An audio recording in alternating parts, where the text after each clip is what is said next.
Hi friends, welcome to my channel. Dhatri కేదార్లు ఇద్దరు ఆ లాకెట్లో ఉన్న సుహాసిని గారి ఫోటోని క్లీన్ చేయించి కౌశికీకి చూపించాలని అనుకుంటూ ఇంటి నుండి బయటికి వస్తూ ఉండగా కమిషనర్ సత్యప్రసాద్ కేదార్కి ఎదురెళ్ళి భుజం మీద చెయ్యేసి మరి నీతో కాస్త మాట్లాడాలి అంటూ గార్డెన్లోకి తీసుకెళ్ళి కూర్చోబెడతాడు. అప్పుడు జగదాత్రి కాస్త ఆటిట్యూడ్గా మీరు నాతో ఏం మాట్లాడాలి అని అడుగుతూ ఉంటుంది. అప్పుడు కేదార్ అయోమయంగా సత్యప్రసాద్ని చూస్తూ ఉండగా మాధురి పెళ్ళి మా ఇంటి కొడుకుతో జరగాలి అంటే మీరు కాస్త పని చేసి పెట్టాలి, మాకు ఒక పని చేయాలి.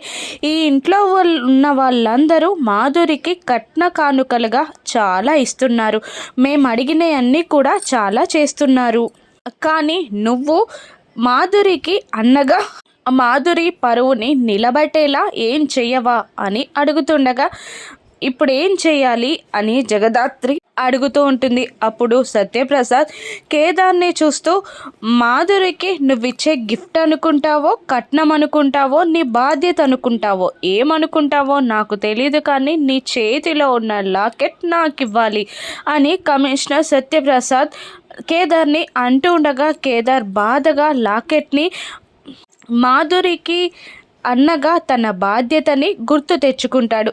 దాత్రి కోపంగా సత్యప్రసాద్ని చూస్తూ ఉంటుంది. పైనుండి వైజయంతి, యువరాజ్, కాచిబూచి ఇదంతా చూస్తూ కేదార్ ఆ లాకెట్ని అన్నయ్యకు ఇస్తారంటారా అని అడుగుతుంటుంది. ఇక కేదార్ లాకెట్ని పట్టుకొని ఆయనను చూస్తూ ఉండిపోతాడు. కేదార్ ఆ లాకెట్ని ఇస్తాడా?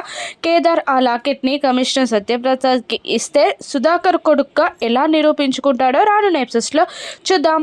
Thank you for watching.